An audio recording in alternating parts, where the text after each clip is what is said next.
Hello, my friend. I am Milo. This video did not find you by chance.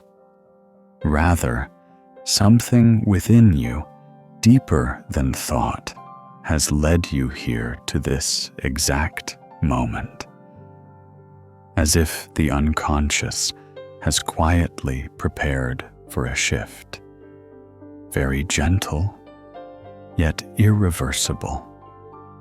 You, late night traveler. Tonight, what invisible weight are you carrying on your shoulders? Perhaps you are exhausted, not because of work, but because of a silent civil war within where the complexes continue to whisper, even after you have lain down. Carl Jung once said, "Complexes are living psychic forces that determine our actions and our destiny." He called them complexes, invisible psychological knots that weave themselves into our behavior, our reactions, and our everyday choices. Tonight, you do not need the permission of consciousness. You do not need to understand them. You only need to allow them to be seen from a distance, in safety and stillness. The moment before sleep is not the end of a day, but a living bridge where the tired, conscious mind loosens its grip. And at that very instant, the unconscious opens its door. No effort, no fixing, only a quiet reordering of reality, allowing it to unfold naturally as the psyche knows how to heal itself when you stop interfering. If it feels right, you may leave a short sentence in the comments, not for anyone else, but as a sealed imprint sent down into the unconscious. I allow this rebirth to unfold naturally. And now, begin to breathe deeply, slowly, evenly. Release every agitation, every tension, and let the unconscious arrange itself in its own natural way. Perhaps in that quiet space, you drift into sleep that is completely okay, very okay, because you are enough and you have always been enough. Yes. And as darkness has fully settled, let us step together across the first threshold. Allow the complexes to reveal themselves in the light of awareness. That is right.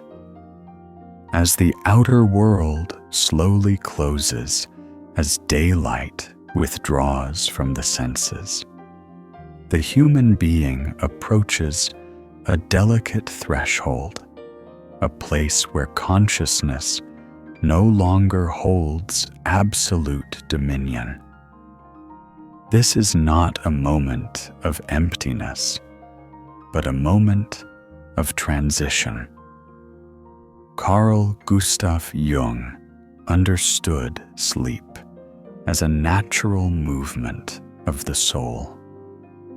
When the ego, after a long day of controlling, categorizing, judging, and defending, finally grows weary and loosens its grip, It is precisely in this moment that another space begins to open slowly, quietly, yet filled with vitality.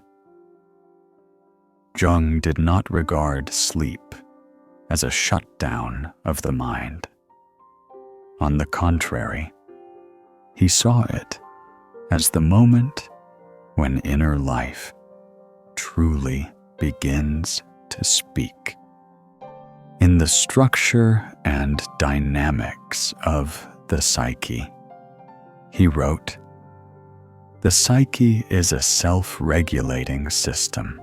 When consciousness retreats, the unconscious does not rise to destroy, but to compensate, to restore balance to what has been neglected throughout the day.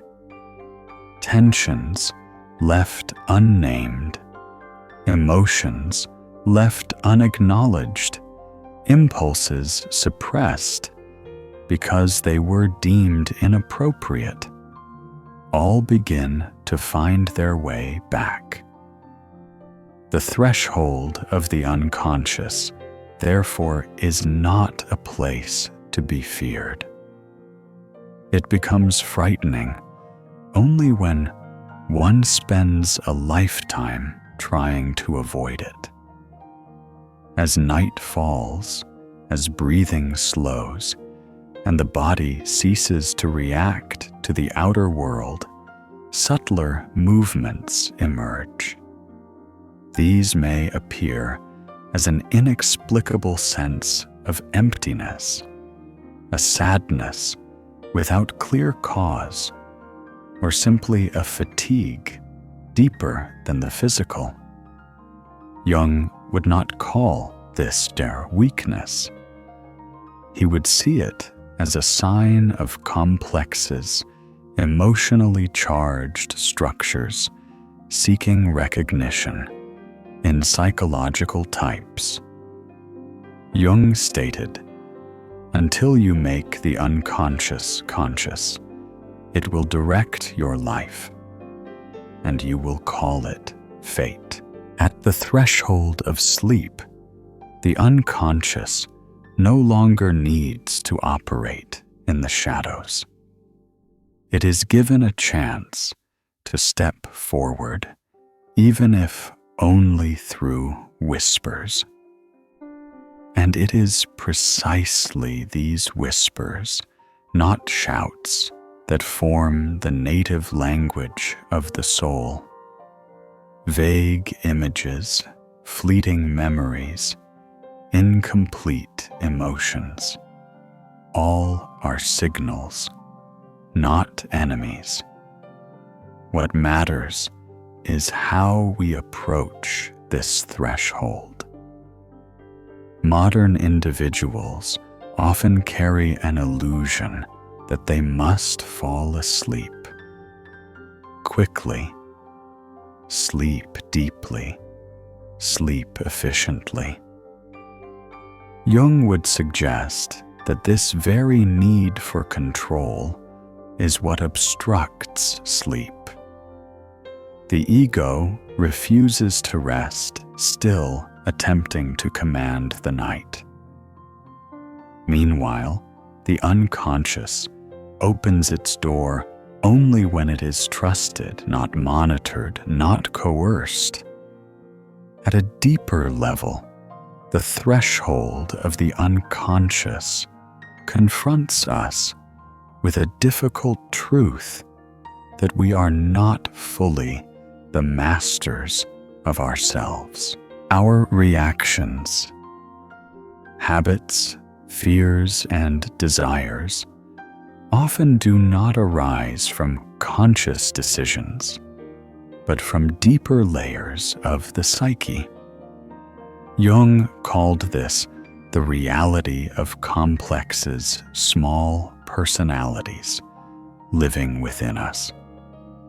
And night is when they emerge from hiding. Yet Jung never encouraged blind immersion in the unconscious. he did not call for dissolution or the loss of the ego. On the contrary, he emphasized the importance of a proper relationship between consciousness and the unconscious. In Aeon, he wrote, "Consciousness is not enough. What matters is the right relationship to the unconscious. The threshold of the unconscious is not a place to be swept away, but a place to listen, without resistance, to be present, without judgment." When we allow ourselves to slow down at this threshold, something remarkable occurs. Tension begins to dissolve, not because we have resolved it, but because we have stopped opposing it. Complexes that cause disruption during the day become less aggressive when they are acknowledged. They no longer need to shout. And in many cases, it is precisely this moment when the ego steps back that marks the first movement toward healing. For Jung, sleep was not merely biological, but a quiet, spiritual ritual. Each night, human beings are offered the opportunity to return to a deeper current of being, where the ego does not need to prove anything, does not need to achieve anything. There, only the natural functioning of the psyche remains, doing the work it has carried out for thousands of years. And so, when you stand before the threshold of the unconscious, what is required is not effort, but permission. Permission for consciousness to draw the curtain. Permission for the unconscious to speak. Permission for yourself not to be strong, not to control, not to understand immediately. Jung believed that it is precisely in such moments of release that human beings come closest to their own wholeness, whether they are awake or gently drifting into sleep. When consciousness has drawn the curtain and the threshold of the unconscious quietly opens, the first thing a human being encounters is not absolute peace, but the presence of inner parts long forgotten. They do not appear as abstract concepts, but as familiar, uncomfortable emotions, an excessive reaction, a nameless fear, a surge of anger that flares faster than reason can intervene. It is precisely at this point of intersection where the night is no longer tightly supervised by consciousness that we begin to touch what Carl Gustav Jung called complexes split-off fragments of the soul that have been quietly living their own lives within us. Jung did not view complexes as pathologies to be eliminated. On the contrary, he regarded them as autonomous psychological structures formed when an emotional experience is too intense to be contained by the ego. In a review of the complex theory, he wrote plainly, "Complexes are psychic fragments which have split off owing to traumatic influences or certain incompatible tendencies. Complexes, therefore, are not foreign intrusions, but natural consequences of the psyche protecting itself against impacts that were too early, too deep, or too painful." What makes complexes frightening lies not in their nature, but in the degree of autonomy they attain. Jung observed that complexes can behave like sub-personalities, possessing their own memories, their own emotions, even their own will, sometimes entirely opposed to a person's conscious intentions. He once remarked, "A complex is a living thing. When activated, a complex does not argue or negotiate. It seizes control, causing a person to say things they never intended to say, to do things they themselves later cannot understand." For this reason, Jung reversed the familiar way of speaking. The issue, he argued, is not that we have complexes, but that complexes have us. In everyday life, they hide beneath the ordinary appearance of personality. But all it takes is the right circumstance, a careless remark, a glance that evokes an old memory, a familiar rejection, and the complex immediately awakens. In that moment, the individual is no longer responding to the present, but to an undigested past. Jung used vivid imagery to describe this phenomenon. He spoke of complexes as little demons or autonomous dwarfs, not to inspire fear, but to emphasize that they do not obey the logic of mature consciousness. A complex wounded in childhood still reacts like a child, even when the body is that of an adult.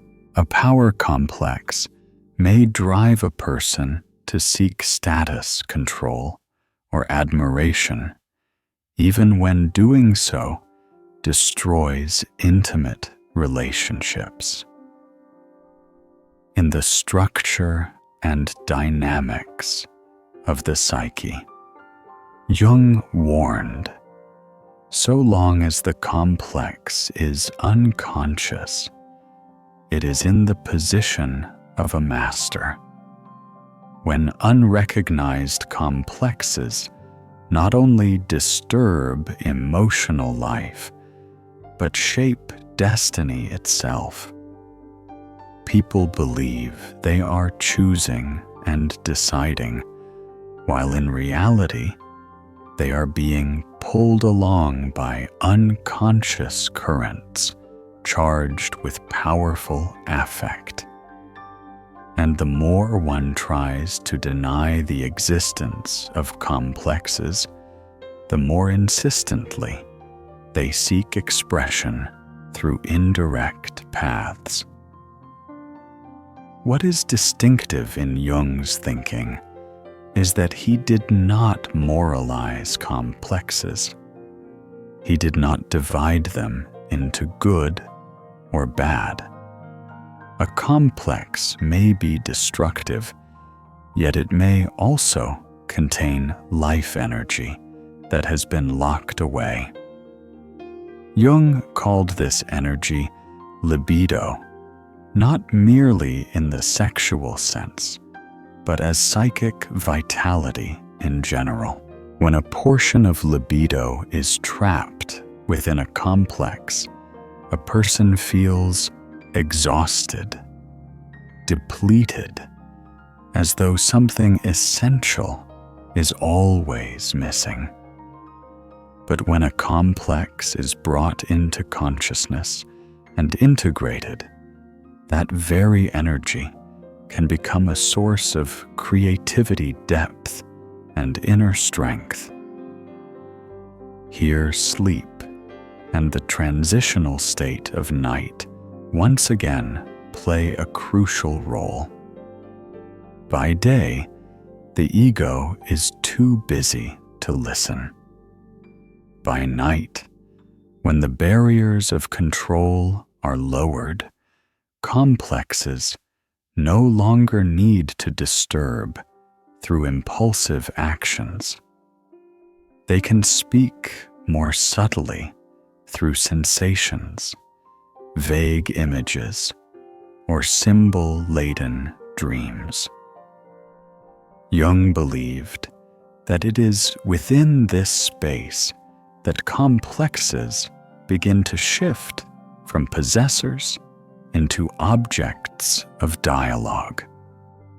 To understand complexes, according to Jung, is not to eliminate them, but to end the relationship of possession.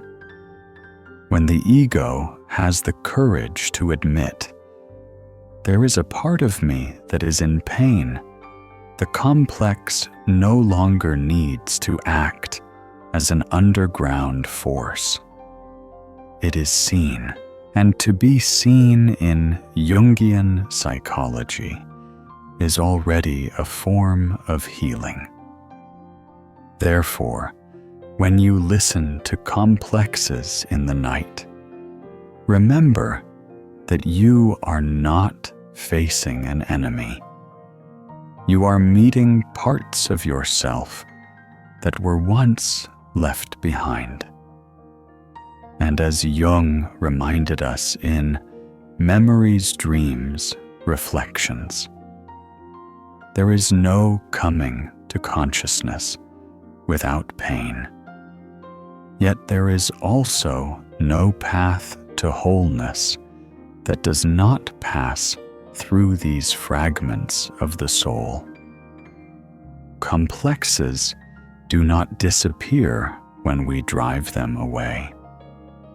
They soften only when they are recognized, when they are named correctly, and when they are allowed to exist in the light of consciousness. And it is from that very moment that the deeper journey, the journey of understanding why they came into being, truly begins. When complexes have been recognized as split-off fragments of the soul, a natural question follows. Where do they come from? Why do certain reactions seem unrelated to the present moment, yet erupt with a force far greater than the situation at hand? At this point of transition, the thought of Carl Gustav Jung leads us away from the surface of behavior and deeper toward the roots where personal childhood meets the spiritual inheritance of all humanity. Jung observed that complexes are rarely formed by events considered major by adult standards. More often, they arise from moments that are very small, very early. A time of being overlooked, a feeling of not being seen, a fear that no one named. For a child, these experiences are not small. They exceed the capacity of the immature ego to contain them. And when something cannot be understood, cannot be held within consciousness, the psyche does the only thing it can do. It splits. In the structure and dynamics of the psyche, Jung described this mechanism as a defensive reflex of the psychic system. When an experience carries an emotional charge that is too strong a portion of psychic energy, libido withdraws from the stream of consciousness and settles into the personal unconscious. This split-off part does not disappear. It simply no longer lives fully. It becomes the nucleus of a complex carrying memory emotion and its own psychological time frozen at the moment of the original injury. But Jung did not stop there. What gives his theory its distinctive depth is his recognition that the deepest core of a complex is not merely personal. Beneath the layer of private memory lies a deeper stratum, the collective unconscious. In the archetypes and the collective unconscious, he wrote, "The collective unconscious is a part of the psyche which can be distinguished from a personal unconscious by the fact that it does not owe its existence to personal experience." In other words, behind every personal complex stands an ancient pattern that existed long before we were born. When a child experiences rejection, the complex does not merely record mother was not there or father did not protect me. At a deeper level, it touches the archetype of the mother, the father, the abandoned one, or the wounded child. This is why the reactions of complexes are often disproportionate to the present situation. We are not only responding to the individual before us, but to an entire symbolic history bound to that archetype. Jung believed this to be the reason complexes possess such enduring power. They are not simply psychological wounds in need of healing, but points of intersection between personal life and the memory of the human species. An abandonment complex may cause a person to fear separation, to cling in relationships, or conversely, to leave first in order not to be left behind. These behaviors are not merely habits, but reenactments of a very ancient story. Here, Jung offered a challenging insight. We inherit not only biological genes, but psychological patterns as well. In Memory's Dreams, Reflections, he wrote, "In each of us there is another whom we do not know. This other is not only the personal unconscious, but also the echo of ancestors, fears, conflicts, and hopes that were never fully resolved. In this sense, complexes carry transgenerational memory. This does not mean we are bound by fate. Jung consistently rejected simplistic determinism, yet he also warned that without recognizing this depth, people will unconsciously repeat old patterns, believing them to be character or destiny.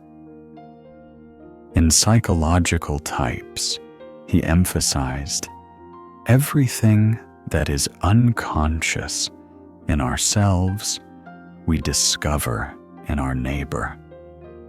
What has not been made conscious within us will appear outside in relationships, conflicts, and life choices. Seen from this perspective, childhood is no longer merely a past to be overcome. It becomes a doorway leading to deeper layers of being. Every unacknowledged wound is an invitation to enter a process of deeper self-understanding. And it is here that Jung distinguished himself from approaches focused solely on symptom relief. He did not ask, "How do I stop the pain?"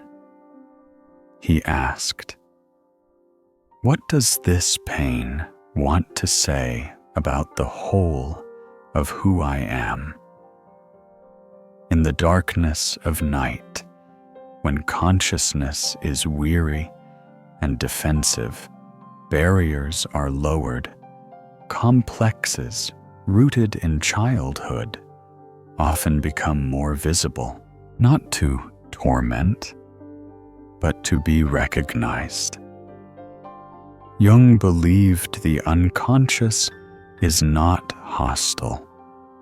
It is purposeful. In the relations between the ego and the unconscious, he wrote, "The unconscious compensates consciousness. It brings forth what is missing, what has been denied, so that the psychic system may move toward a more balanced state." Thus, when we speak of the roots of complexes, we are not speaking only of pain. We are speaking of the origins of meaning. The earliest experiences, however painful, have shaped how we perceive the world, how we love, how we fear, and how we seek safety. When revisited through adult eyes, they are no longer a sentence, but a key. And at this point, the personal journey meets the collective journey. To understand complexes is not only to heal the inner child, but to enter into dialogue with the history of the human psyche living through us. Jung believed that only when individuals dare to descend into these depths can they step out of repetitive patterns and begin to live a more conscious life, not by denying the past, but by integrating it into a larger wholeness of the self. When the roots of complexes have been traced from childhood wounds to the ancient patterns of the collective unconscious, an unavoidable question emerges. Why can things so distant still erupt violently in the present moment? What gives a glance, a seemingly harmless remark, or a minor incident, the power to strike with force beyond all logic.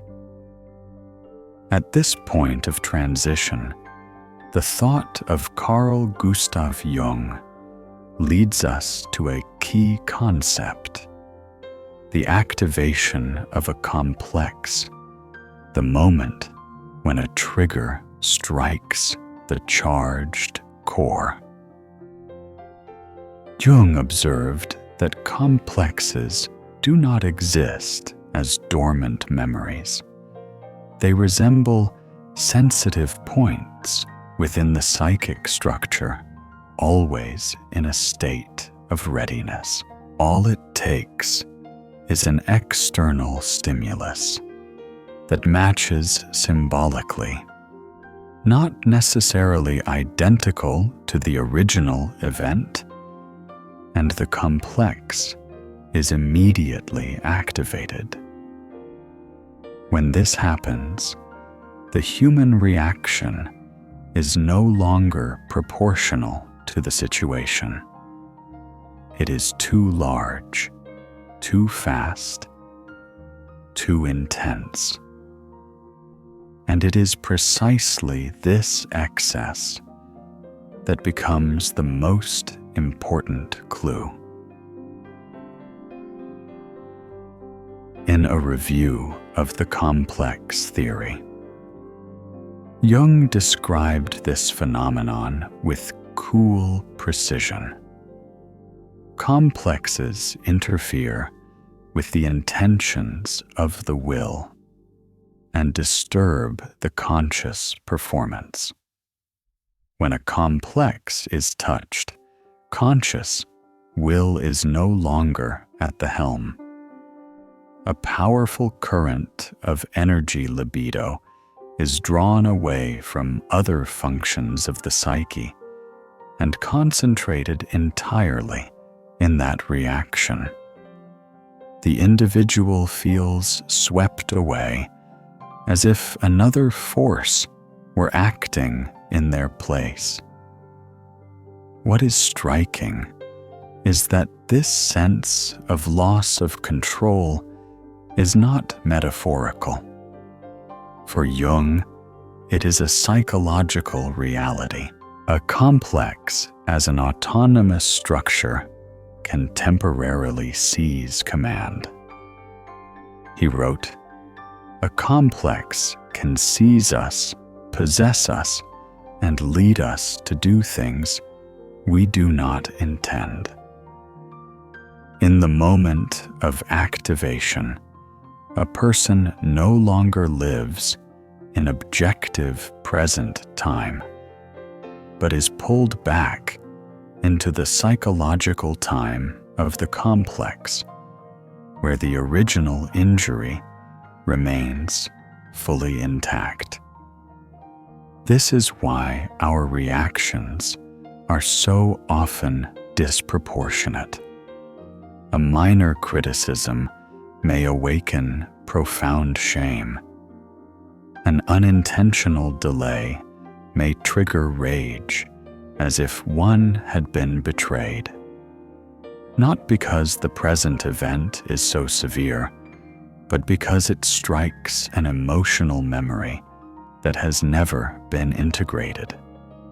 Jung emphasized that a complex does not recognize time. For it, the past is still happening. In the structure and dynamics of the psyche, Jung explained this mechanism as a temporary short circuit of consciousness. When a complex is active, the flow of associations is interrupted. Thinking becomes rigid, and the capacity for reflection is sharply reduced. One no longer sees oneself reacting, but simply reacts. And afterward, when the eruption has passed, people are often bewildered, even ashamed, asking themselves, "Why was I like that?" What is crucial in Jung's approach is that he did not place moral blame on such reactions. He did not say that people are weak or lacking control. He said that they are being governed by an unconscious part that has not yet been recognized. In Psychological Types, he wrote, "What is not conscious will be experienced as fate." When we do not recognize our complexes, triggers repeat themselves as though destiny itself were working against us. From this perspective, the trigger is no longer an enemy. It becomes a diagnostic signal. Every excessive reaction is a reminder that something within is demanding attention. Jung argued that attempts to suppress the reaction through discipline, rationalization, or self-blame only strengthen the complex. For a complex does not seek silence. It seeks recognition. A subtle point in Jung's thinking is the relationship between complexes and life energy. The libido drawn into a complex does not disappear. It becomes trapped. And when a large portion of psychic energy is locked into unconscious reactions, people feel exhausted, drained of vitality, as if constantly having to hold themselves together. Jung believed that many states of chronic fatigue, prolonged tension, or inner emptiness are not caused by lack of rest, but by libido failing to circulate freely.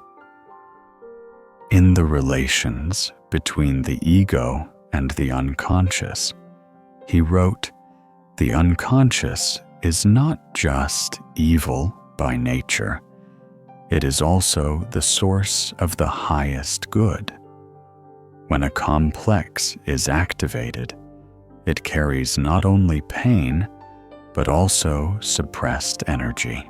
If made conscious, that energy can be released in the direction of creativity, understanding, and psychological maturation.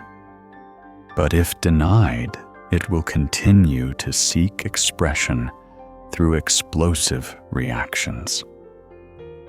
Nighttime and the state before sleep once again play a vital role. When consciousness becomes less vigilant, the triggers of the day can be revisited in a safer inner space. Jung believed that the unconscious is purposeful. It does not activate complexes to destroy, but to compel the ego to confront what is missing. In dreams, these triggers are often symbolized, allowing the psyche to continue its self-regulating process without erupting in waking life.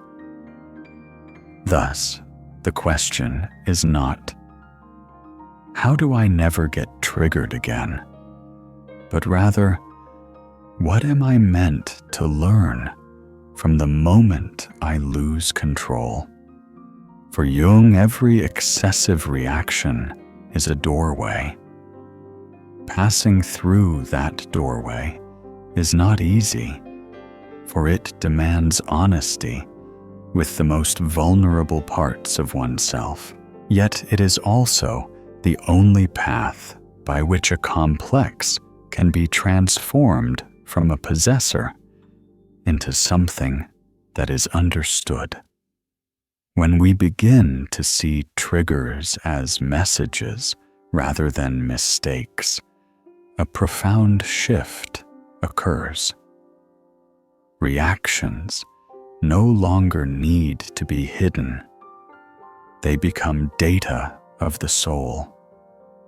And it is precisely from the moments that once filled us with shame or confusion that the journey of consciousness and inner freedom truly begins. When these triggering jolts have been recognized as moments in which complexes seize control, an inevitable question arises. Are these experiences merely subjective impressions, or can they be observed and measured in a concrete way? It is precisely at this junction that Carl Gustav Jung's thinking takes a bold turn rarely seen in depth psychology. He removes the unconscious from the vague realm of philosophy and places it on the laboratory table. At the beginning of the 20th century, Jung conducted the word association test with a very specific aim to find a way to observe what had long been considered invisible. Participants were presented with a series of neutral stimulus words and asked to respond with the first word that came to mind. On the surface, this appeared to be a simple test. But what interested Jung was not the content of the answers, but the subtle disturbances in rhythm, delayed reactions, repetitions, forgotten words, nervous laughter, or unusually long pauses. Jung realized that it was precisely in these seemingly faulty moments that the unconscious revealed itself. In a review of the complex theory, he wrote, "The associations are disturbed by the presence of complexes. When a word touches the charged core of a complex, the flow of associations is no longer smooth. Consciousness hesitates not because of ignorance, but because an unconscious structure is blocking the way." What was revolutionary about this discovery is that complexes were no longer inferred solely from behavior or dreams, but identified through living signs in the present moment. A second of delay, a slip of the tongue, a small confusion, all became data. Jung called these complex indicators signs that an autonomous psychological part is intervening in consciousness. Here, science and inner experience converge. Jung did not deny the subjective nature of psychology, but he also refused to abandon what could be observed. In the structure and dynamics of the psyche, he emphasized, complexes behave like independent beings, and like all entities, they leave traces when they act. The association experiment demonstrated that the unconscious is not an abstract concept, but a dynamic force capable of disturbing the conscious system. What is striking is that participants in the experiment were often unaware of why they slowed down or made mistakes.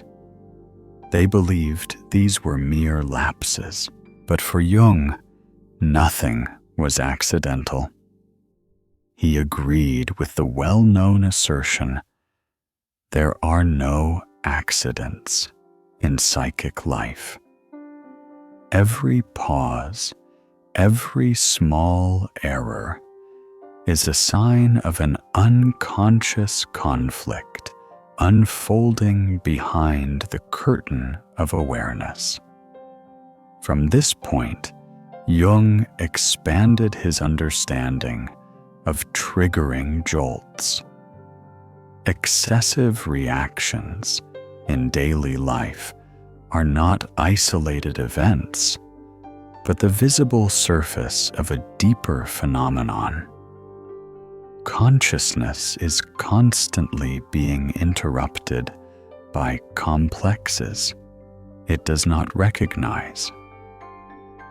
The association experiment shows that even in an ordinary waking state, the unconscious continually cuts in, disrupting the rhythm of thought, emotion, and decision-making. This carries profound psychological implications. If complexes can slow us down with a single word, they can also shape an entire life through thousands of small, unrecognized misalignments. Jung warned in Psychological Types, everything that is unconscious in ourselves, we discover in our neighbor. What remains unseen within will appear outside in conflicts, misunderstandings, and the feeling that life is constantly getting in our way. Yet Jung did not use this experiment to condemn human beings. On the contrary, he saw it as a doorway to insight. When complexes are identified through indicators, the relationship between the ego and the unconscious begins to change.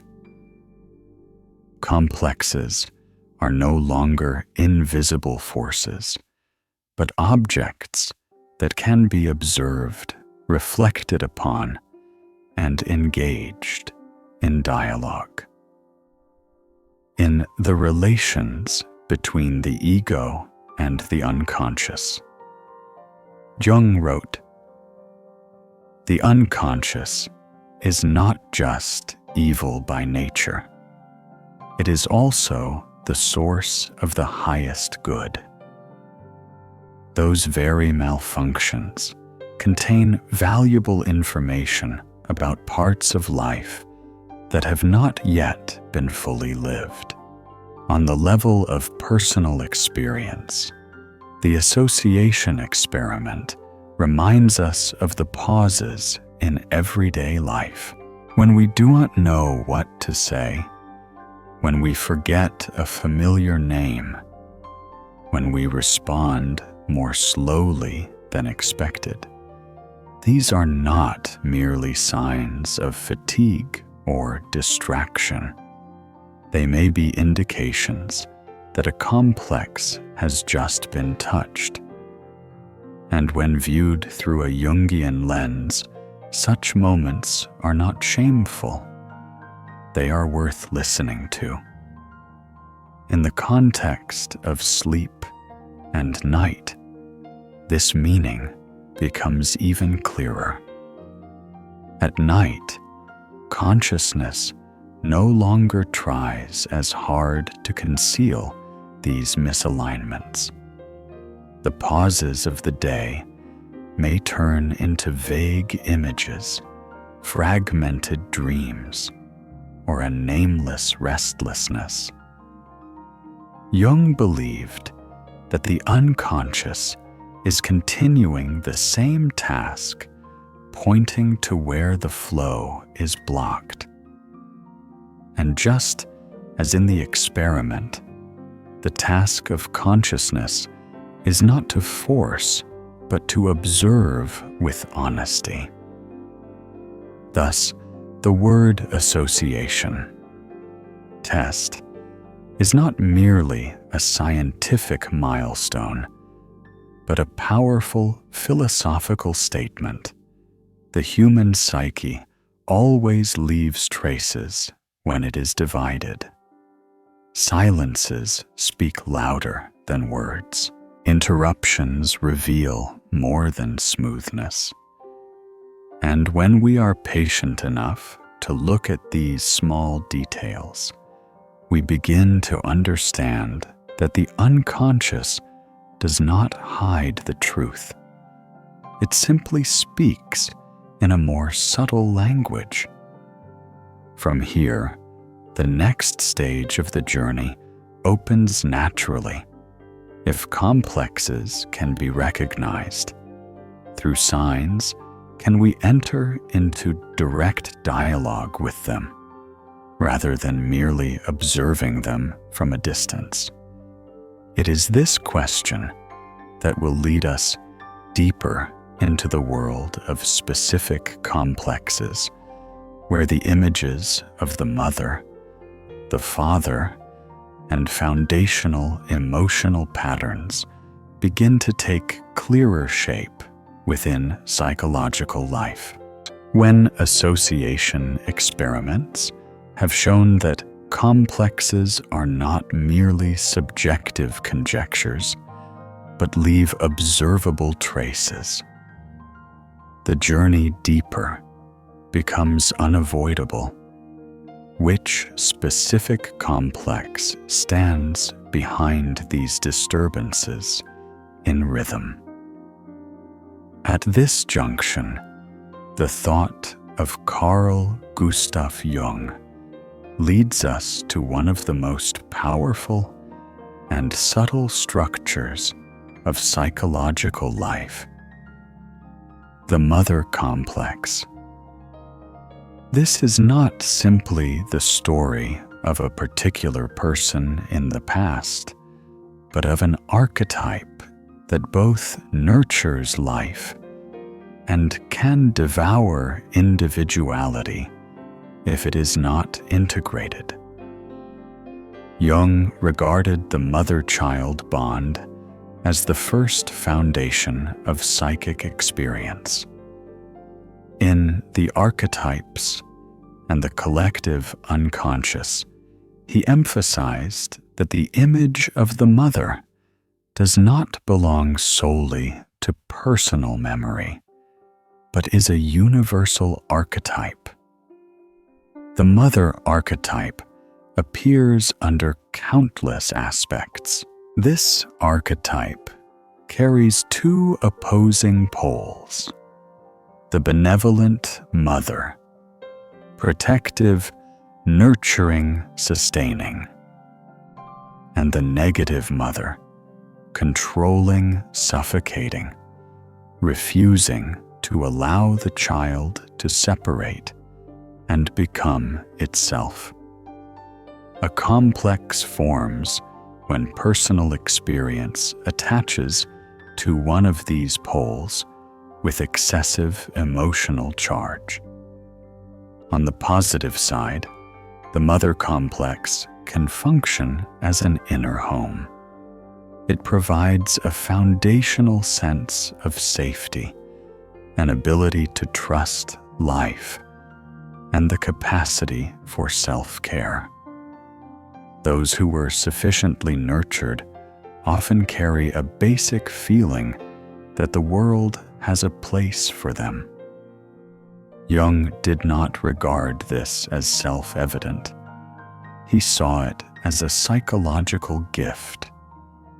But when the original bond is ruptured, excessive, or conflicted, the complex begins to slide toward the opposite pole. In its negative form, the mother complex does not encourage maturation, but keeps the individual in a state of dependency. Jung described this phenomenon with a striking image. The complex can devour individuality. In the relations between the ego and the unconscious, he warned that when the ego fails to separate from the influence of the archetype, individuation is arrested. One lives, loves, and chooses in the shadow of an unconscious image rather than from one's own center. The consequences of this manifest differently in men and women, yet they revolve around an incomplete process of separation and union. In many men, an unintegrated mother complex may lead them to seek the mother in their partner. Not mature love, but the need to be nurtured, enveloped, rescued from deep insecurity. Jung observed, the mother complex in a man may lead him to seek the mother in his wife. When the loved person fails to fulfill this role, something no one can sustain indefinitely, disappointment, anger, and blame emerge. In women, the negative mother complex often appears as dependence on the inner mother image, or excessive identification with the nurturing role. Individuality dissolves, boundaries become blurred. Jung wrote in Psychological Types that when an individual cannot distinguish between the ego and the archetype, they live in place of an image. A woman may feel guilt when prioritizing herself, or fear when stepping beyond familiar safety, because the unconscious equates separation with betrayal. What makes the mother complex especially powerful is its early origin and its total reach. This is the first complex to touch survival, bound to the body sensation and pre-verbal rhythms of life.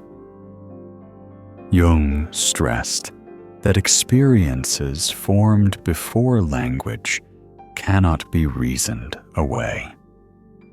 They require a different mode of approach, symbol, felt experience, and a new relationship between the ego and the unconscious. Yet Jung did not advocate severing or denying the mother either externally or internally. He opposed simplistic interpretations. In Ion, he wrote, "Individuation does not mean isolation. Individuation is not abandonment of origin, but a restructuring of the relationship to it. With the mother complex, this means retaining the nurturing function while returning autonomy to the mature ego.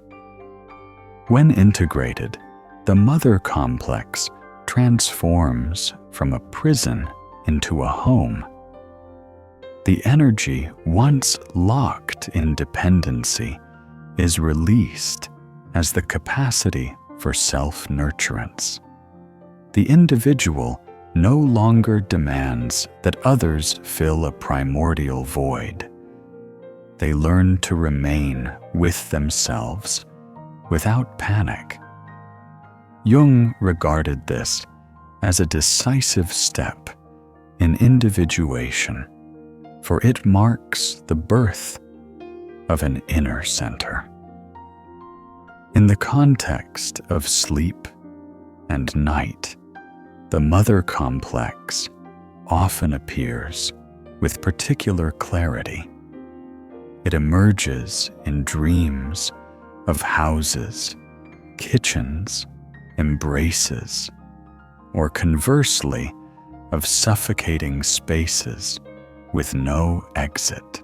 Jung believed that the unconscious is reenacting the primordial relationship so that the ego may see and adjust it.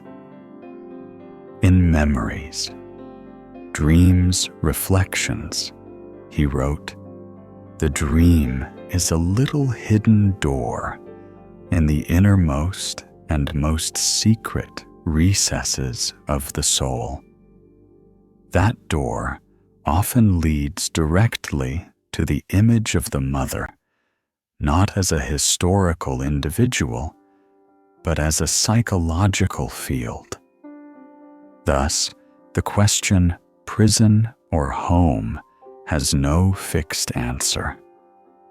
It depends on the current relationship between the ego and the archetype. When the complex possesses, it imprisons. When it is recognized and entered into dialogue, it nurtures. Jung believed that psychological maturity does not lie in escaping the mother, but in the capacity to carry the mother within in a way that no longer dominates. And it is precisely here that the next stage of the journey becomes clear. If the mother complex lays the foundation for safety and dependency, then the father complex opens the story of authority, law, and rebellion. These two structures intertwine, converse, and conflict within inner life, and from there shape how human beings step into the world, confront power, and construct their own destiny. When the mother complex has been recognized as the foundation of safety, dependency, and nourishment, another force opposing yet complementary begins to enter the inner stage, the father complex.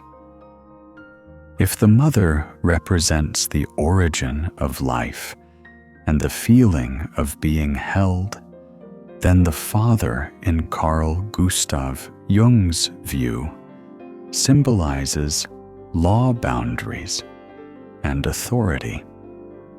It is at this point of transition that the human psyche leaves the protective embrace and confronts the wider world, a world of norms, order, responsibility, and conflict. Jung did not understand the father merely as a historical individual. In the archetypes and the collective unconscious, he emphasized that the father archetype appears in many forms: the lawgiver, the protector, the judge, the bestower of authority, and at times, the tyrant. A complex forms when personal experience with the father or a father image clings tightly to one pole of this archetype, generating an emotional charge strong enough to interfere with conscious life. From that moment on, one's relationship to authority is no longer neutral. It becomes existential. When the father is overly authoritarian, emotionally distant, or inaccessible, the complex may cause the individual to shrink in the presence of power. Any form of authority, a boss rules institutions, reactivates feelings of being judged or threatened. Jung observed that such a father complex can paralyze the will, leading people to live in unconscious submission. They comply not out of trust, but out of fear.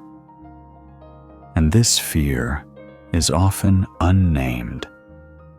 It is felt only as a vague anxiety toward those above. At the opposite pole, the same complex may give rise to blind rebellion. Instead of bowing, the individual resists every rule, every structure, every demand for discipline, not because these are wrong, but because they touch a wound related to authority. Jung warned that such rebellion does not equal freedom. In the relations between the ego and the unconscious, he emphasized that when the ego is possessed by a complex, it merely reverses its reaction. It does not regain autonomy. The rebel is still living in the shadow of the father, only with a negative sign. Another subtle manifestation of the father complex is the compulsion to seek a savior outside oneself. When the inner father image is too weak to confer inner authority, the individual tends to search for substitute authority figures, a leader, an ideology, a master, or even an idealized romantic partner. Jung remarked, "Where love stops, power begins." When a person cannot stand securely in their own authority, they are prone to hand it over to others and lose themselves in the process. What Jung sought to clarify is that the father complex shapes not only the relationship to one's father, but to the entire structure of order in life. How we respond to rules, how we experience responsibility, how we wield power, all bear the imprint of this complex. In Psychological Types, Jung wrote, "Everything that is unconscious in ourselves, we discover in our neighbor."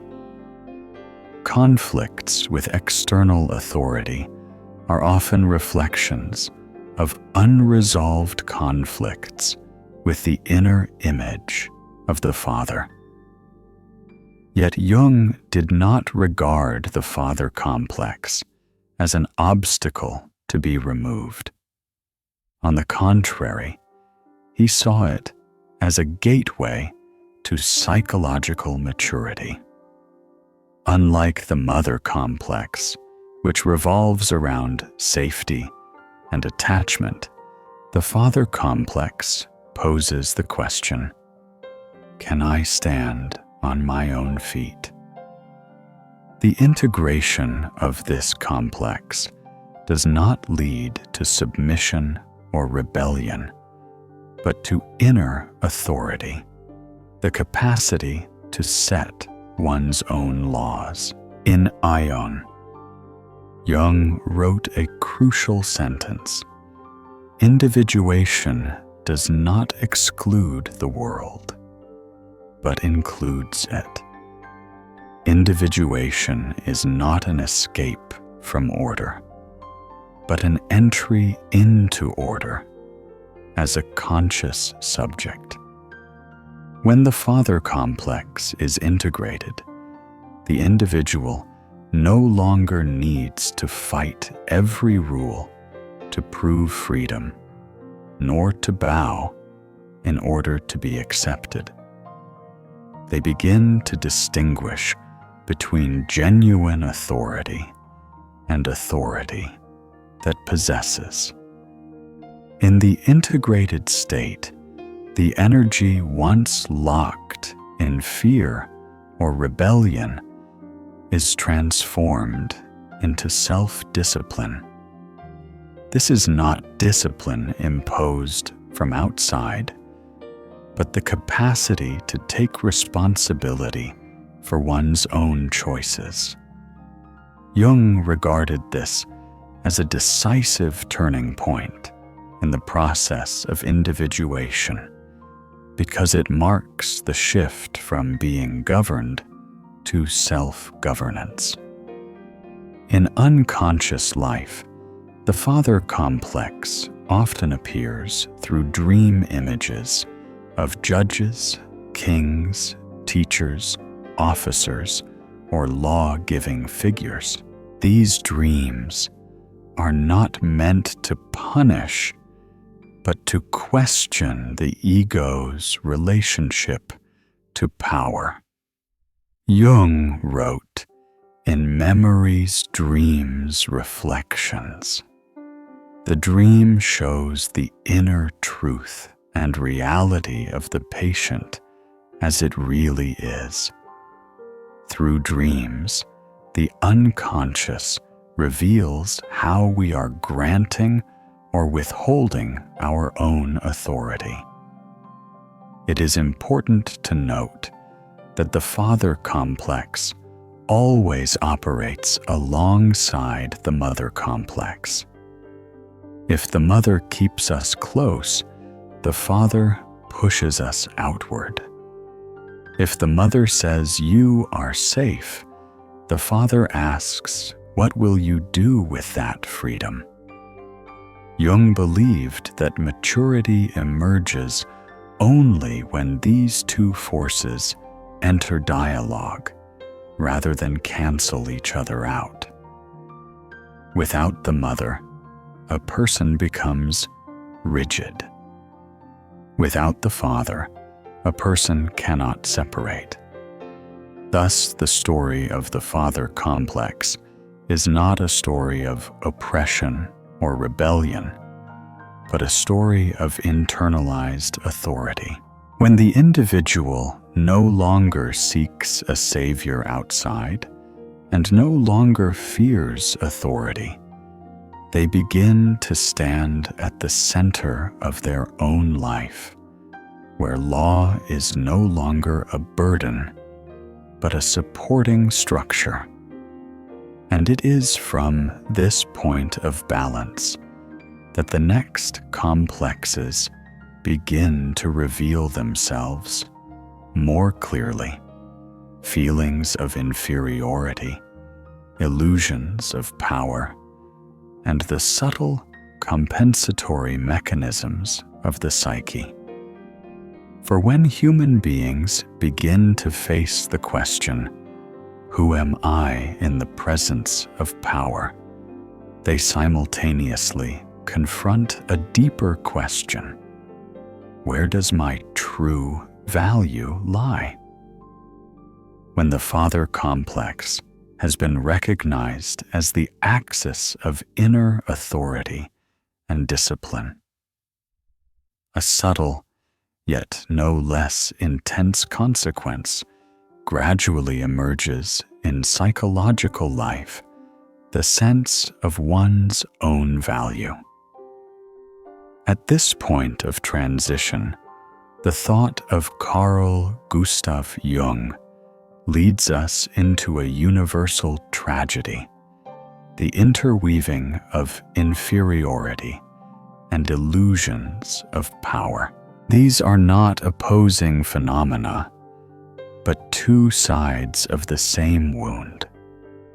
A place where the ego oscillates between a deep sense of inadequacy and dramatic compensatory exaggerations. Jung observed that when an individual cannot internalize authority in a healthy way, the sense of self-worth becomes fragile.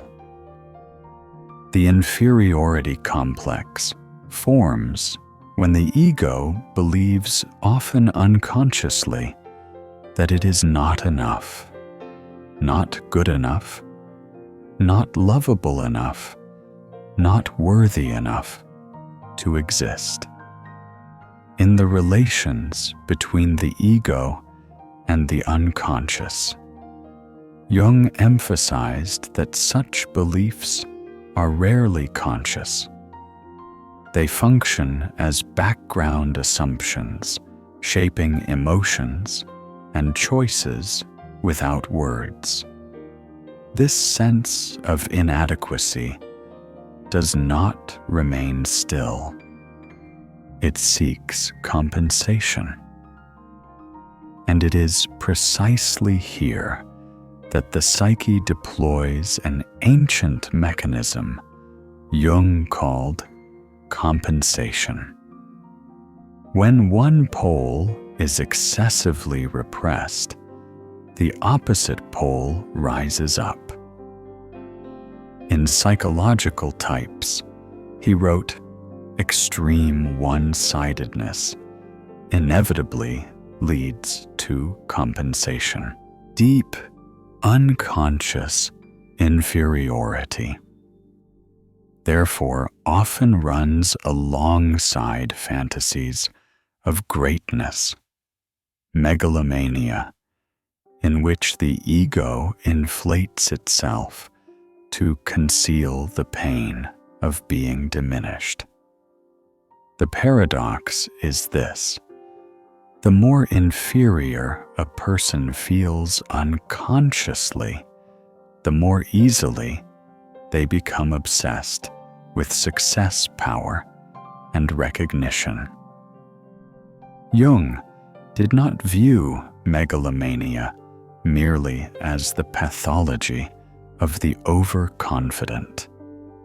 On the contrary, he regarded it as the mask of a wounded ego. In Aion, he warned that when the ego identifies with an inflated image, the individual does not become stronger. They become more fragile.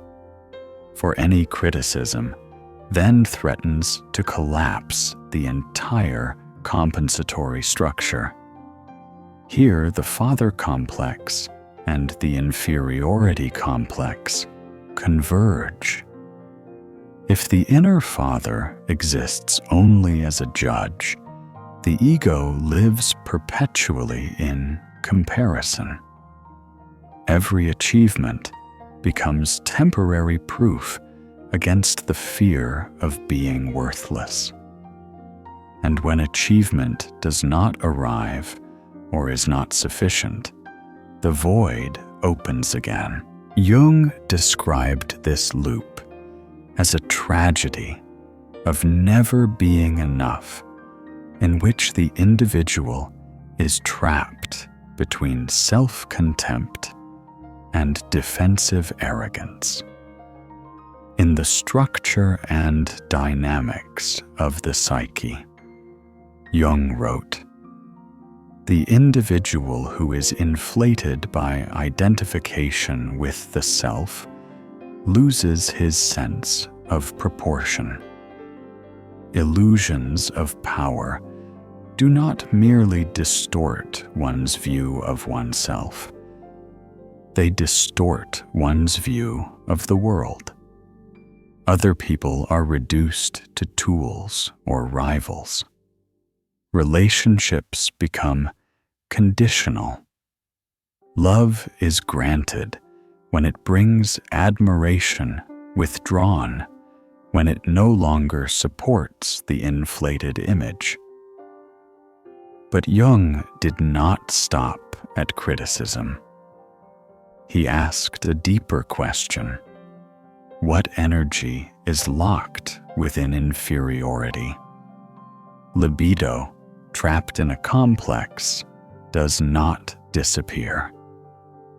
It fuels both poles, devouring the ego through feelings of inadequacy, while simultaneously inflating it through grandiose fantasies. When this energy is not made conscious, it becomes the invisible engine of ambition, envy, and fear of failure. Jung recognized that modern society, with its achievement-based value systems, inadvertently intensifies this tragedy. The inferiority complex is fed by constant comparison. Megalomania is applauded as confidence, ambition, strength. Yet, in memories, dreams, reflections, Jung warned, the greatest danger is inflation. The swelling of the ego may be praised externally, but internally, it conceals an emptiness that has not been faced. The path Jung proposed is neither self-denigration nor the destruction of ambition. He called for a restructuring of the relationship between the ego and intrinsic value.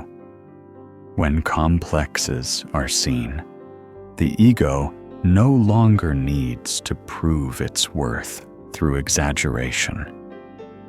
In the relations between the ego and the unconscious, he wrote, "The goal of individuation is the divestment of the self, of the false wrappings of the persona."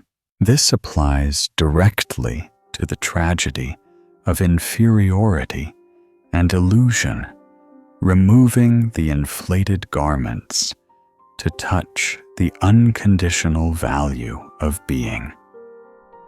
In the integrated state, the individual no longer lives to be recognized, but to carry out meaningful work. Success does not vanish. It changes its place. It is no longer a life raft for the ego, but a natural consequence of conscious presence. Jung believed that when the ego stops measuring itself by external standards, libido is freed to serve creativity, learning, and genuine relationship.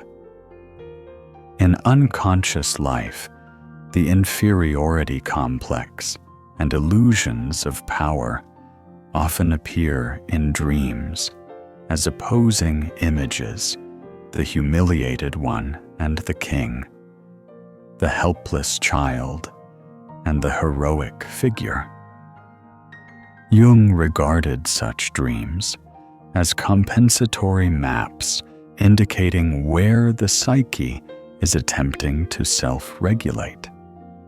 He wrote, "The dream compensates the one-sidedness of the conscious mind.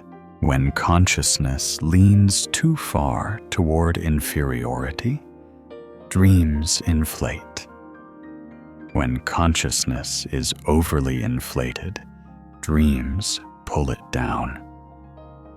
Thus, the tragedy here does not lie in having inferiority or ambition, but in the unconsciousness of the relationship between these two poles. When unrecognized, they pull the individual from one extreme to the other, never allowing rest at the center. Jung believed that psychological maturity begins when one can say, "I do not need to be great to have value, nor do I need to be small to be safe. From this center, a new door opens. When the ego is no longer possessed by comparison and inflation, it becomes quiet enough to listen to subtler signals from the unconscious slips of speech, dreams, and unexpected images.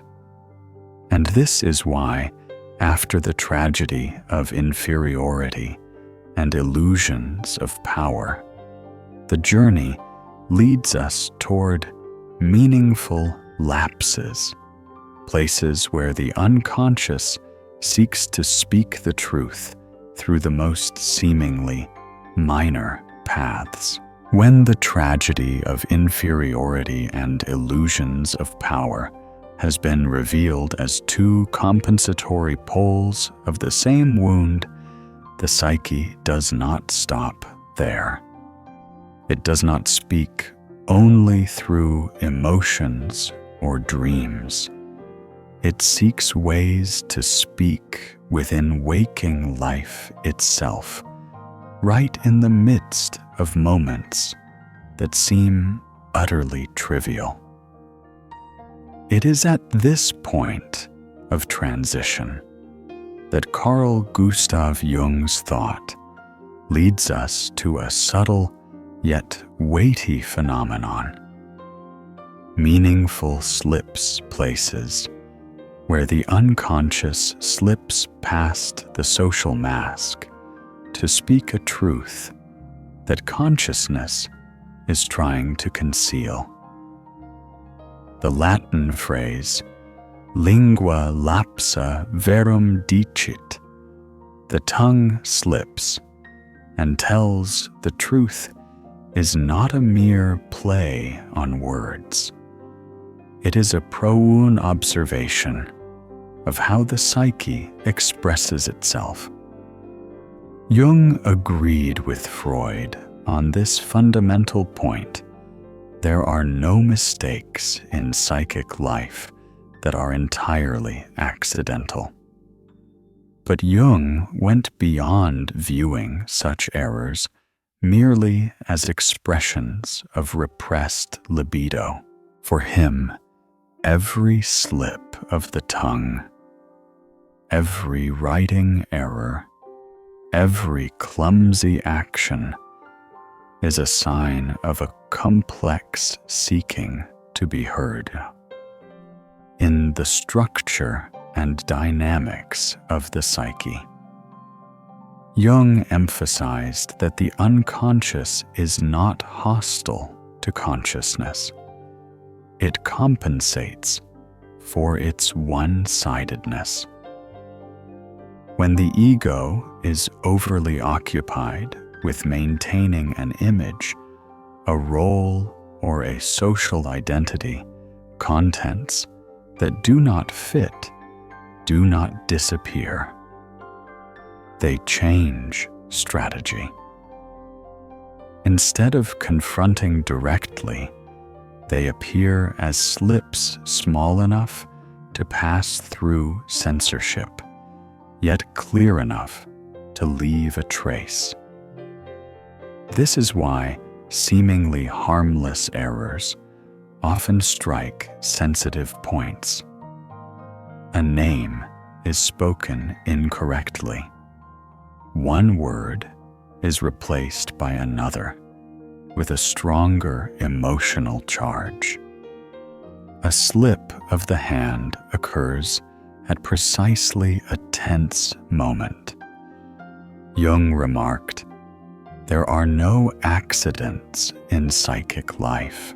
This does not mean that every mistake carries profound meaning, but that mistakes charged with affect are usually linked to an unconscious conflict that is active.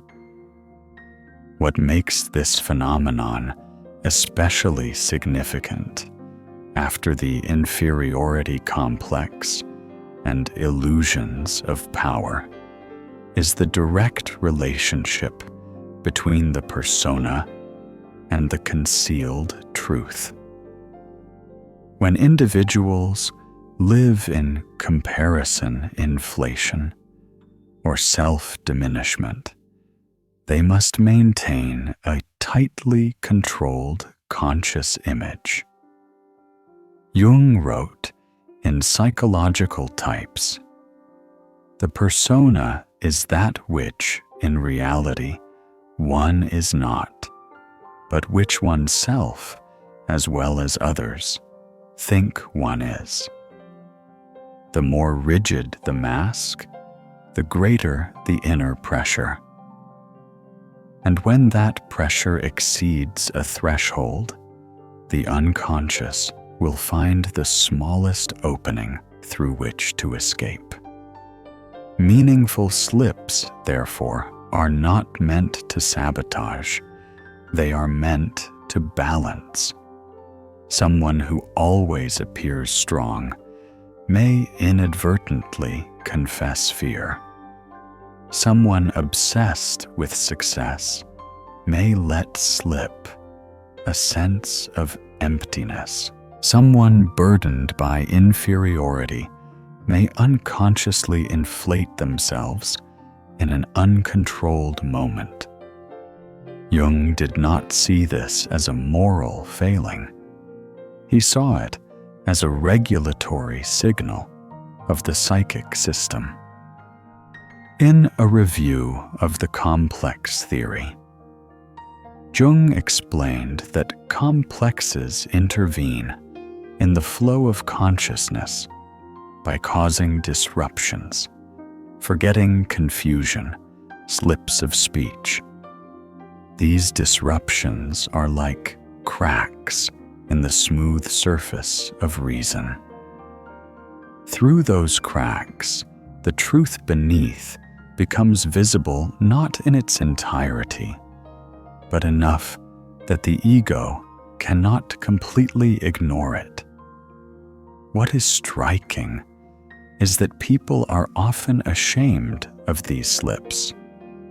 They apologize, correct themselves, laugh it off, and quickly forget. But for Jung, this is a missed opportunity. He believed that if we are calm enough to observe the emotions accompanying a slip, embarrassment, discomfort, fear of exposure, we will find the core of the complex at work.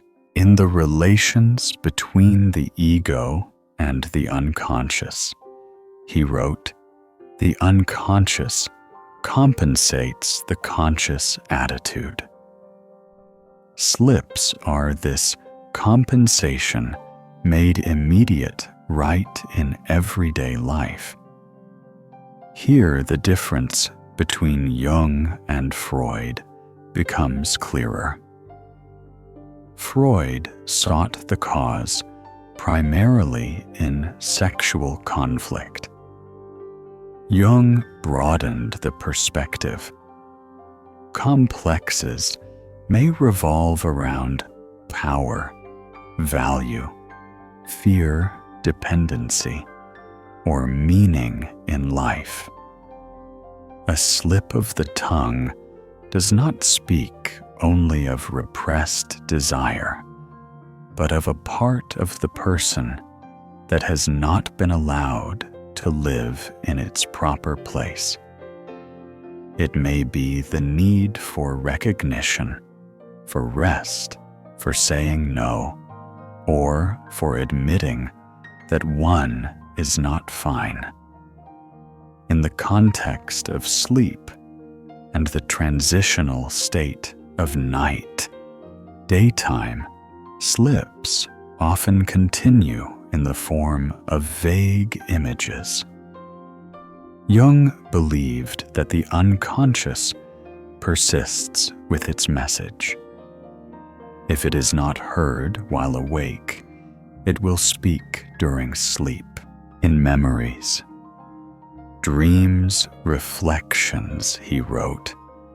The dream is a little hidden door in the innermost and most secret recesses of the soul. But that door has often already been ajar through the small errors we overlooked.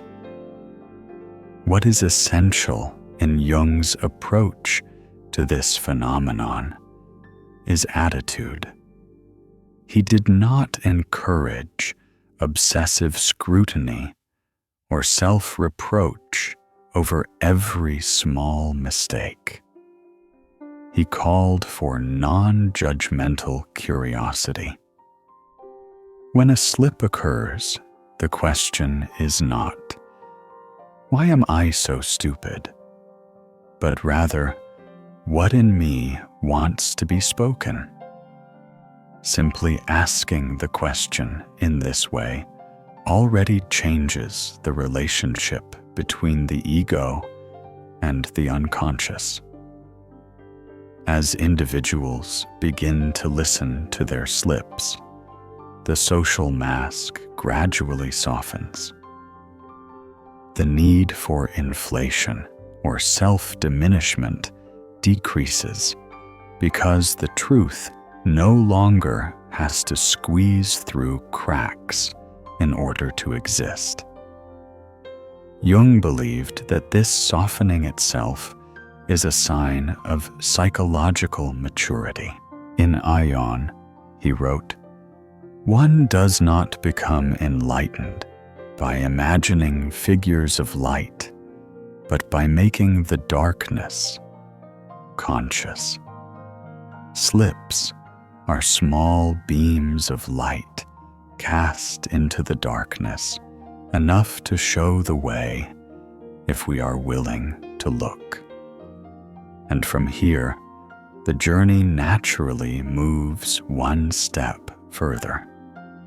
If the unconscious can speak through small errors, it can also construct an entire stage on which to express itself more fully.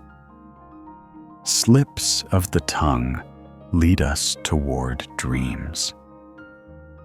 Clumsy actions open the path to living symbols.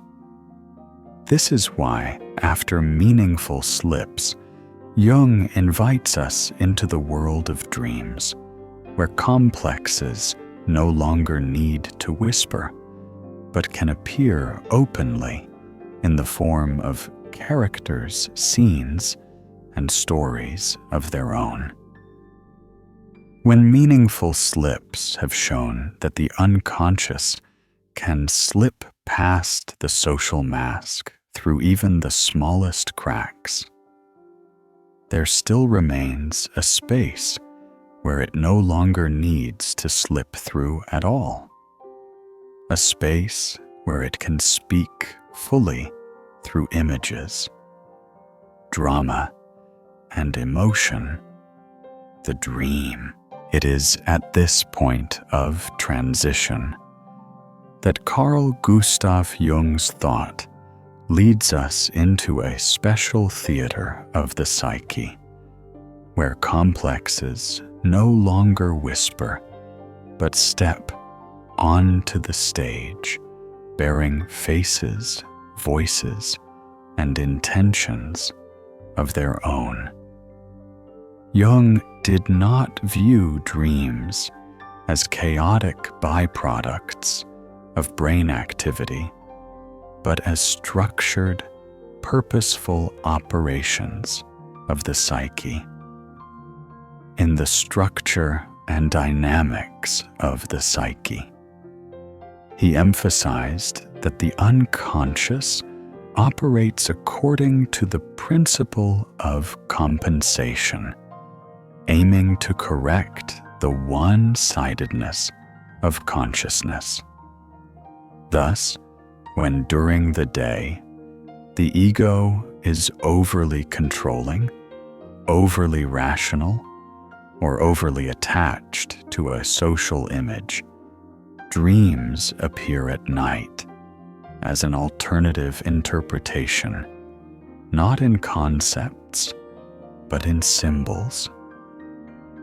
The strange figures that appear in dreams, the furious woman, the frightening man, the abandoned child, the powerful king, are rarely real people. For Jung, they are personifications of complexes. In a review of the complex theory, he stated that complexes behave like autonomous entities. Dreams simply make this explicit by giving them form. When a complex is suppressed during the day, it seeks expression at night, where the ego no longer holds veto power. What matters is that dreams do not speak in the language of reason. They speak in ancient, non-linear, emotionally charged images, the language Jung called symbolic language. In the archetypes and the collective unconscious, he wrote that a symbol is the best possible expression for something unknown. A symbol does not conceal, it contains. For this reason, trying to decode dreams literally often leads to misunderstanding. The task of the dreamer is not to reason, but to listen. Jung particularly emphasized that dreams are not meant to comfort the ego. On the contrary, they often challenge it in psychological types. He made it clear that dreams compensate the conscious attitude. If consciousness is overly inferior, the dream may inflate. If consciousness is overly inflated, the dream will pull it down. Therefore, frightening dreams are not bad omens. They are regulatory signals. A violent figure in a dream may represent repressed anger. A terrifying pursuer may be a fear that has never been named. In the relations between the ego and the unconscious, Jung wrote, "The unconscious compensates the conscious attitude. In dreams, this compensation occurs in its most complete form, no longer through small slips or stammered errors, but through an entire drama complete with setting characters and climax. This is why dreams are the place where complexes demand confrontation, not through argument, but through experience. A key point in Jung's approach to dreams is that he did not separate them from waking life. Dreams continue. What began during the day triggers inferiority, illusions of power, and meaningful slips. In memories, dreams, reflections. He wrote the famous line, "The dream is a little hidden door in the innermost and most secret recesses of the soul. That door does not open at random. It opens precisely where psychic energy has become blocked. Jung also warned of a common trap identifying with the dream. When the ego is swept away by dream images, it can lose its boundaries and fall into inflation or fear. For this reason, he always emphasized the proper relationship between the ego and the dream dialogue, not fusion. A dream is not a command, it is a letter. And reading a letter requires patience, not hasty conclusions. Here, the difference between Jung and reductionist approaches becomes clear. Jung did not ask, "What does this dream mean?" He asked, "What does this dream want to correct in my attitude toward life?" This question shifts the focus from interpretation to transformation. When the attitude changes, the dream changes, not because it has been solved, but because energy is flowing again. In deep sleep, dreams function like the breathing rhythm of the psyche. While consciousness rests, the unconscious does its work, arranging, compensating, and preparing for a more balanced day to come. Jung believed that many recurring dreams are signs that a message has not yet been heard. Not because the unconscious is stubborn, but because the ego is not yet ready.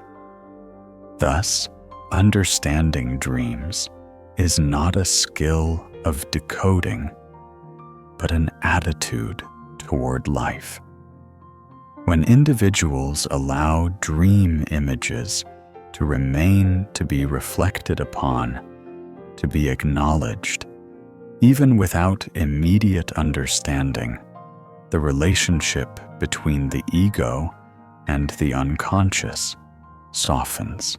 Complexes that once appeared as terrifying pursuers or threatening figures gradually change roles from enemies into messengers.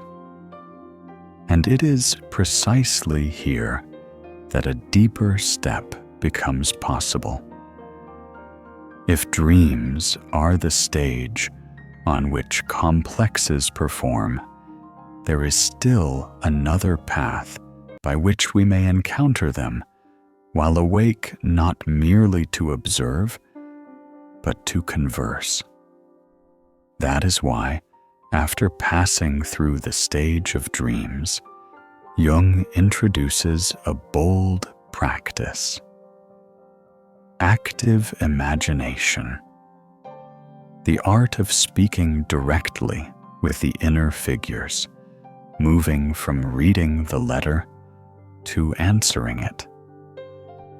When dreams have constructed a stage on which complexes appear in symbolic form, Jung realized that human beings do not have to wait for nightfall in order to listen to the unconscious. From this point of transition, a bold path opens dialogue in the waking state. It is here that the thought of Carl Gustav Jung introduces a revolutionary practice in depth psychology: active imagination. The art of meeting these soul fragments in the light of consciousness itself without driving them away or attempting to control them. Jung developed active imagination after recognizing a paradox The more one tries to suppress negative emotions, the louder they become. The more one represses unconscious images, the more forcefully they return in dreams. He did not regard these contents as psychological waste. On the contrary, in the relations between the ego and the unconscious, Jung emphasized that the unconscious is purposeful. It does not seek to destroy. It seeks to complete what consciousness has left unfinished. Therefore, the solution lies not in banishment, but in establishing a proper relationship. Active imagination begins with a fundamental shift in attitude from resisting to listening. Jung described this process as allowing an inner image to continue living without analyzing it, without correcting it, without moralizing it. In Memory's Dreams, Reflections, he wrote, I let myself drop.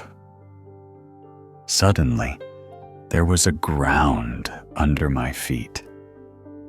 This moment of letting go is not a loss of control, but the placement of the ego in the position of a dialogue partner rather than a ruler.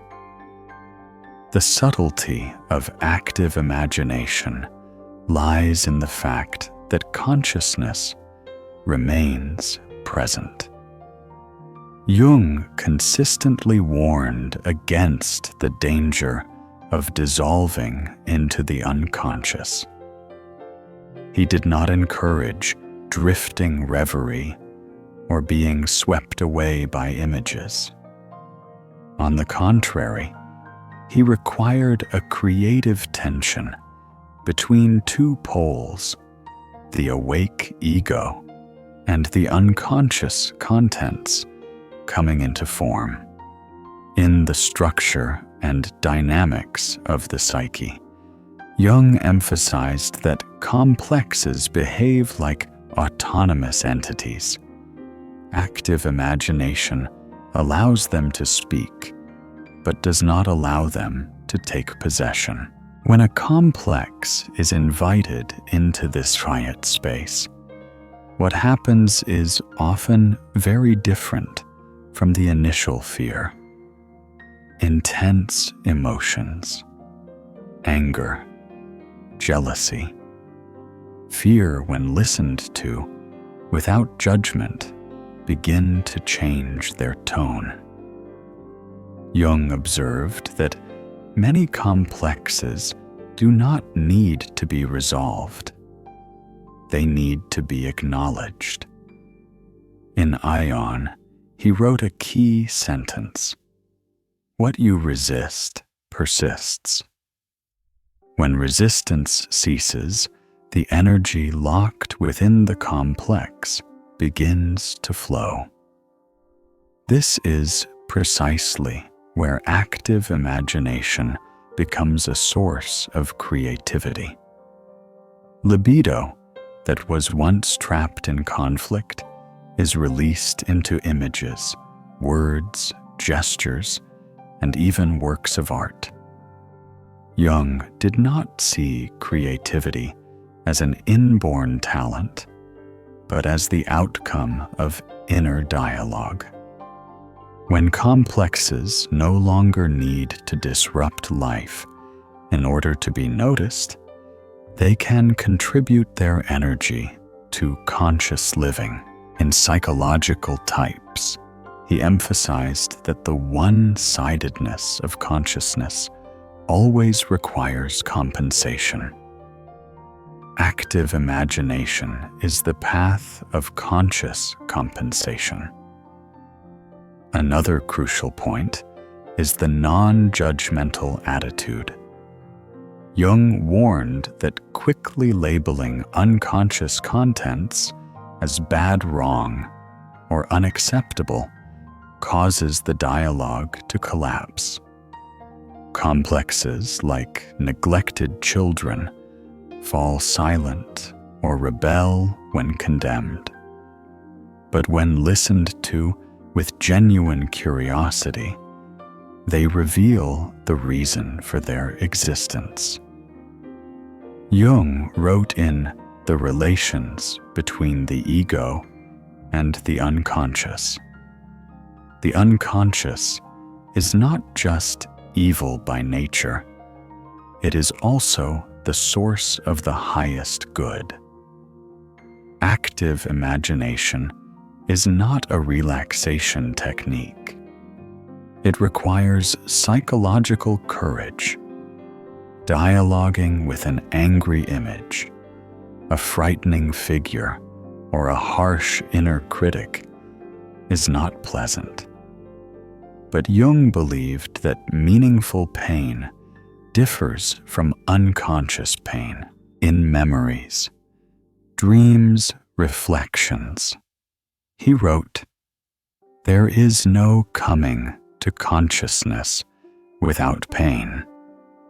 The pain of dialogue opens the way to growth. It is not the repetitive pain of avoidance." In relation to dreams, active imagination functions as the continuation of the play. If dreams are the stage on which complexes perform, active imagination is where the ego steps onto the stage to respond.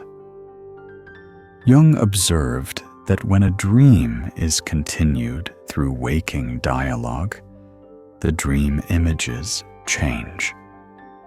Not because they have been explained, but because the message has been received.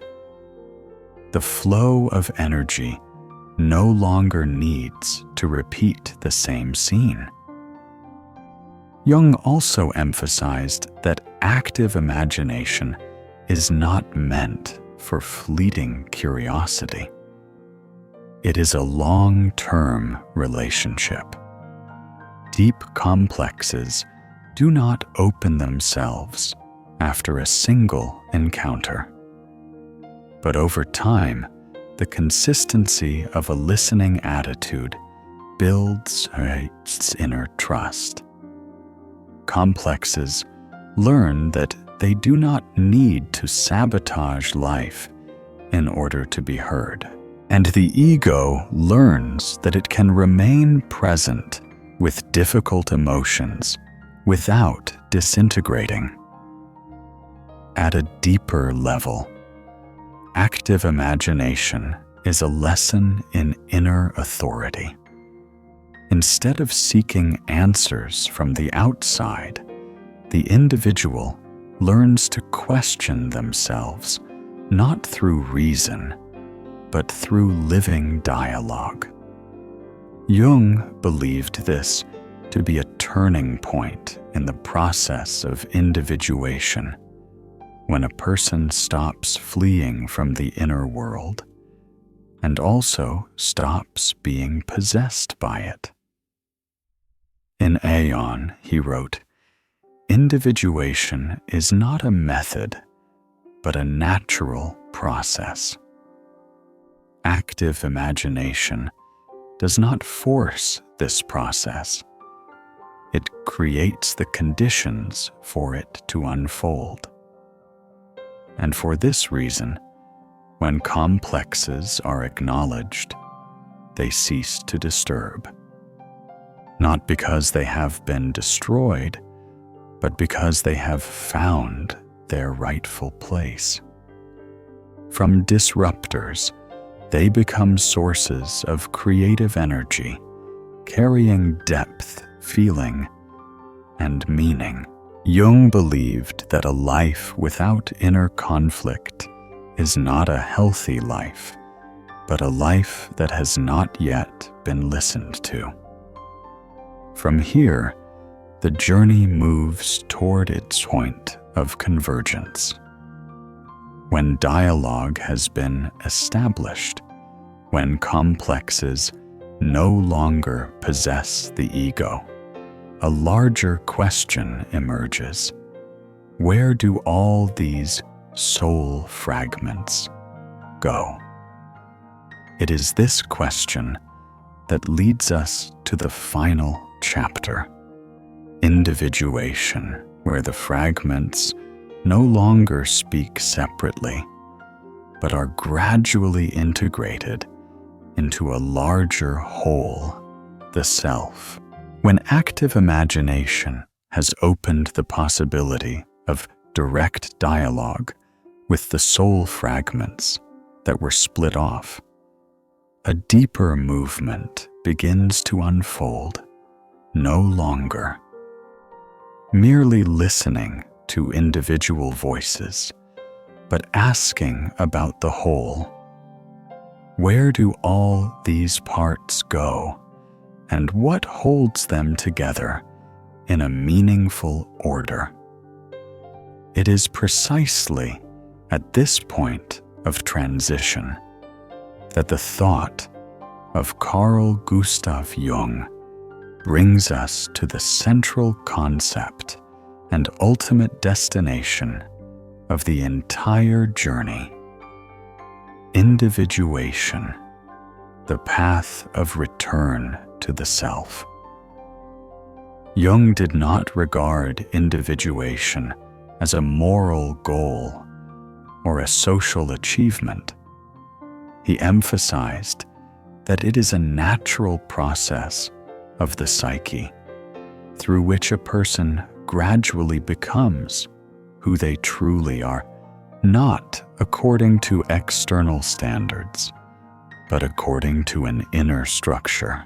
In the relations between the ego and the unconscious, he wrote, individuation means becoming an individual. And insofar as individuality embraces our innermost last and incomparable uniqueness, it also implies becoming one's own self. Individuation, therefore, is not the perfection of the ego, but the placement of the ego in its proper position within a larger whole. The key point of this process is unity, not through identification or dissolution, but through integration. The complexes that once disturbed, possessed, and demanded attention are now recognized as legitimate parts of the psyche. Jung affirmed that there is no individuation without conflict, for conflict is the sign that the psyche is in motion. In Ion, he wrote, "The self is not only the center, but also the whole circumference which embraces both conscious and unconscious. The self does not exclude. It encompasses." This clarifies a common misunderstanding. Individuation is not about becoming better, higher, or superior to others. Jung warned of the danger of inflation when the ego identifies with the self. In the structure and dynamics of the psyche, he wrote, "Identification with the self leads to inflation. Returning to the self does not make a person grand. It restores proportion. When the ego stands in the right place, ambition grows quieter, inferiority loses its grip, and life energy begins to circulate naturally. Individuation is also not a solitary withdrawal from life. Jung emphasized that this process unfolds through relationships with work, love, conflict, and even failure. In Psychological Types, he wrote, "Everything that is unconscious in ourselves, we discover in our neighbor. What is not integrated will continue to appear outside us as fate." Conversely, when complexes are integrated, the outer world softens. Not because circumstances change, but because one's attitude toward life has shifted. At a deeper level, individuation is the journey from fragmentation to wholeness. Not wholeness in the sense of the absence of pain, but in the sense of no longer being divided. Jung wrote in Memories, Dreams, Reflections, "I am not what happened to me. I am what I choose to become." This statement does not deny the past. It affirms the right to place the past into a new order.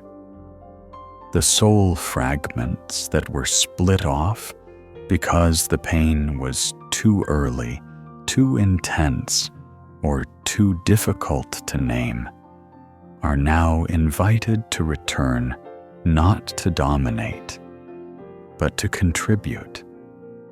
In the context of night and sleep, this message becomes especially gentle. Jung believed that the psyche has its own rhythm, and that sleep is when self-regulation occurs most deeply. When the ego loosens its control, the self works quietly. In the relations between the ego and the unconscious, he wrote, "The unconscious is not just evil by nature.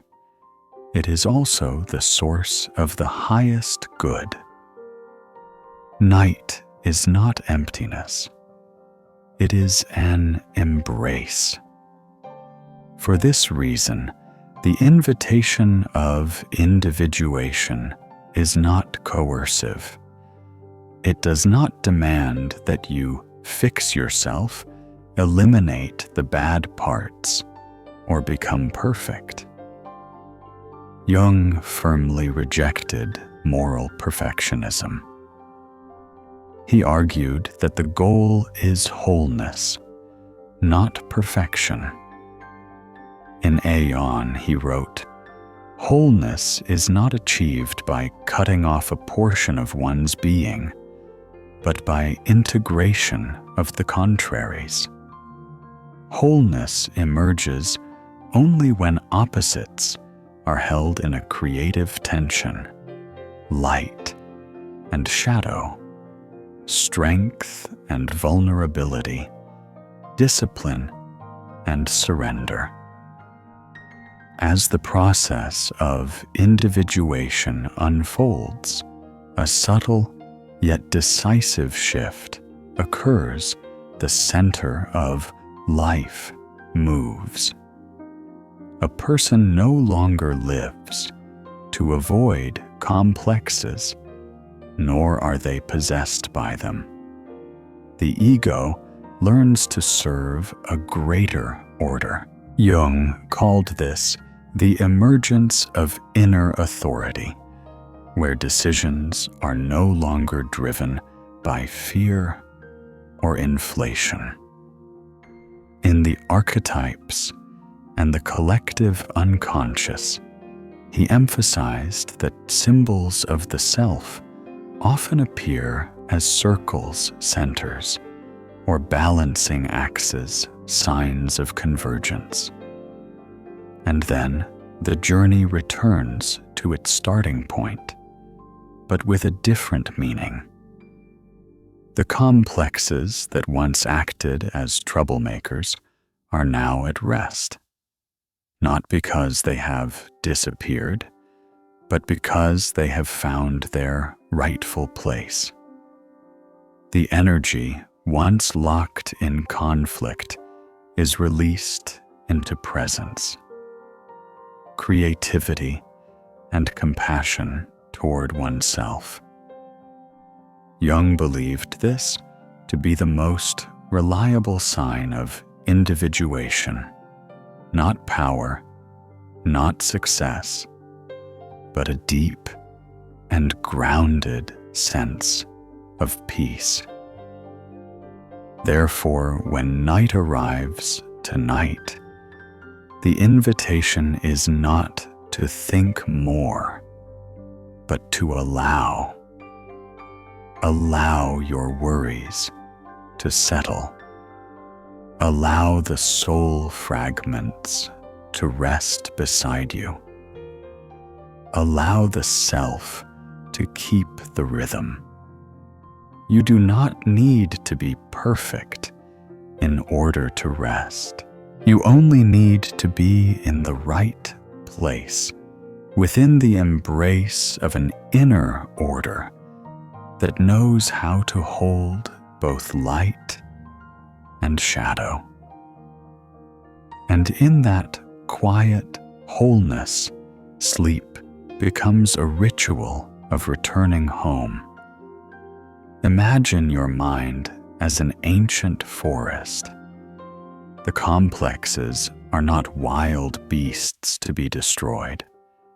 They are long-standing inhabitants, carrying memories, experience, and treasures forgotten in the darkness. Tonight, if you hear strange sounds rising in the mist of sleep, do not rush to be afraid. Smile at them. For when you allow them to exist, the forest begins to rearrange itself. Old paths become clearer. Silent spaces grow warm. And then very gently, you realize that you do not need to go anywhere at all. You are returning to the deepest, quietest, and most sacred center of yourself. If this journey has brought you a little peace, a little understanding, stay with the channel in the nights to come. Other stories are still waiting very slowly, very deeply. May you have a restful sleep in wisdom and in peace.